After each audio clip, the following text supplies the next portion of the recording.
2:14 de la tarde en Washington. Vamos ahora a la sede de la Organización de Estados Americanos, la OEA, donde habla a esta hora el embajador de Venezuela, Samuel Moncada. Escuchemos. En el país. Y la segunda pregunta es, ¿por qué hacen esta denuncia hoy, 2 semanas, casi más de 2 semanas después de que se hizo la sesión extraordinaria en la que se aprobó por consenso esa resolución? ¿Por qué hoy eligieron el día para muchas gracias.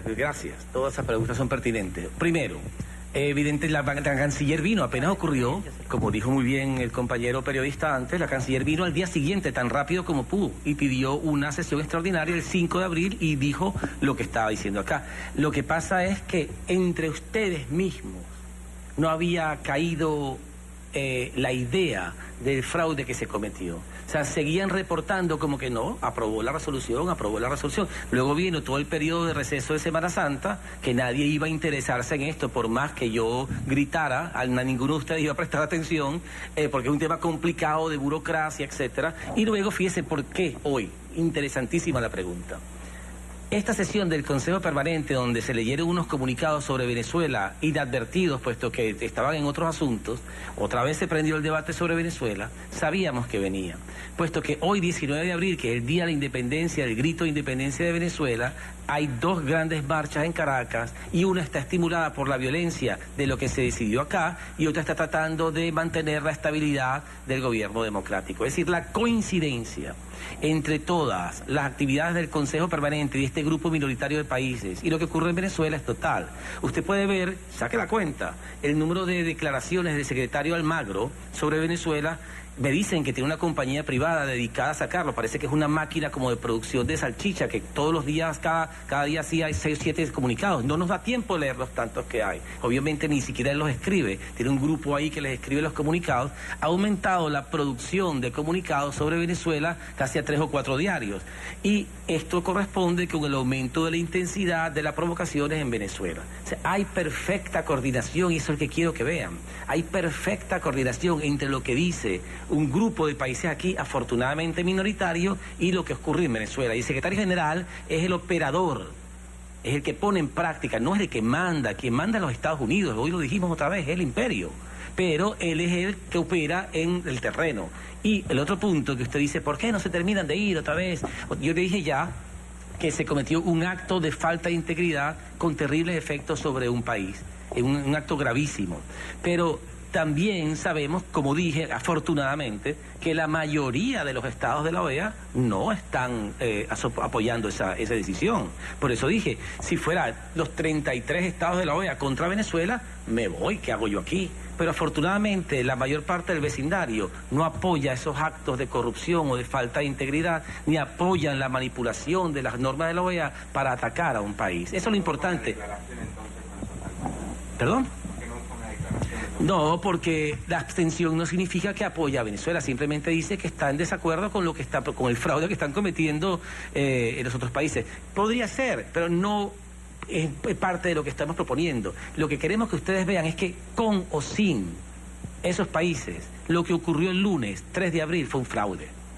Ese acto fue un acto fraudulento que corrompió o lesionó la normativa de la OEA. Eso independientemente de lo que piense el resto del vecindario. Pero afortunadamente los pequeños países de la OEA que sufren las presiones de los grandes no participaron en su gran mayoría en esa componenda. Otra vez, la mayoría de la OEA no está participando en esa resolución. De otra manera fuera válida.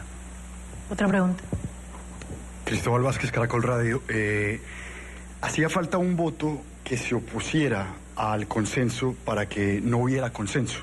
4 países se abstuvieron, ustedes no estaban, 4 países tampoco estaban. ¿Por qué ninguno de ese grupo no fue al recinto a decir me opongo, para ahorrarse todo esto y ahorrarse usted todo esto? O sea, ¿por qué Venezuela no estuvo ahí a decir me opongo y ya no hay consenso? Punto. Gracias, que mire. Segunda pregunta. No me deja dormir esa pregunta. Segunda pregunta. El presidente Santos se refiere al caso de Venezuela. ¿Usted qué le responde al presidente Santos de Colombia y al grupo de países que dice, que pide pues paz a la hora de manifestarse y no violencia hacia los que se manifiestan? Y la última, usted menciona que el caso de la persona que se muere hoy en Venezuela no fue un caso político, y dice al mismo tiempo que desde acá, desde la OEA, se está gestando toda la violencia en Venezuela. El caso del que matan por robarle la moto en Venezuela, ¿surge acá de la OEA también? No. Gracias por las 3 preguntas. Mire, el último que habla de la violencia, que ese es gravísimo.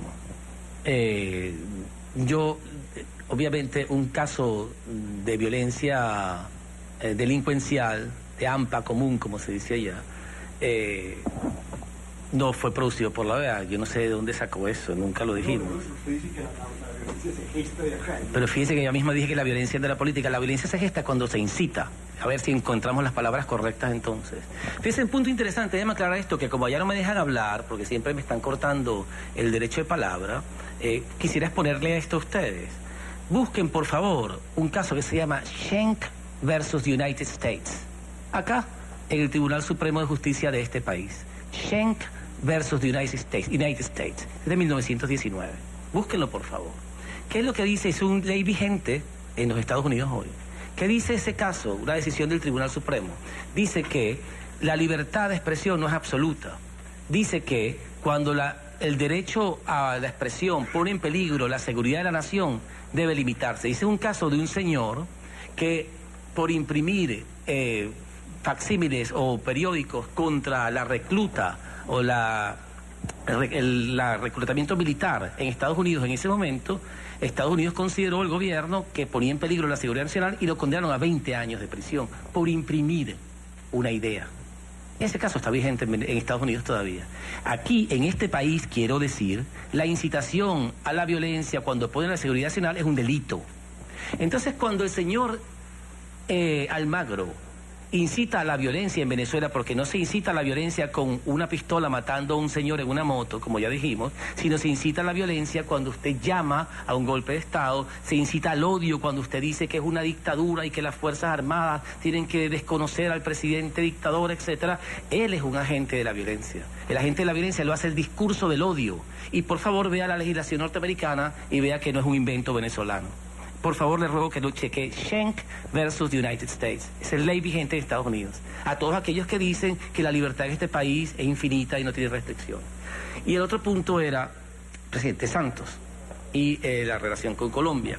Mire, otra vez lo he dicho, tengo que decirlo 100 veces. Tengo que comenzar por aclarar que el pueblo colombiano y el pueblo venezolano son siameses, siempre lo he dicho, y que hay 5.600.000 alrededor de colombianos viviendo en Venezuela, y que nunca de ninguna parte de nuestro gobierno, incluyendo la mía, saldrá ninguna palabra hostil o de abuso o insultante contra el pueblo de Colombia, al todo lo contrario.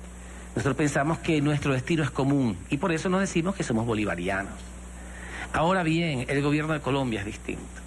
El gobierno de Colombia ha participado en toda esta serie de acciones que le estoy comentando y no está ayudando. Si quisiera realmente ayudar, el gobierno de Colombia por lo menos se abstuviera públicamente de hacer los pronunciamientos que hace, porque está ayudando al plan del gobierno norteamericano. Y cuando el gobierno del presidente Santos, hoy por ejemplo, declaró que le preocupaba la militarización y que le decía a su canciller que fuera a la Organización de Naciones Unidas para declarar la militarización, él sabe que no hay ninguna militarización. Todas esas personas con uniforme que el presidente Maduro ha estado organizando en eventos públicos ya estaban ahí desde hace 8 años.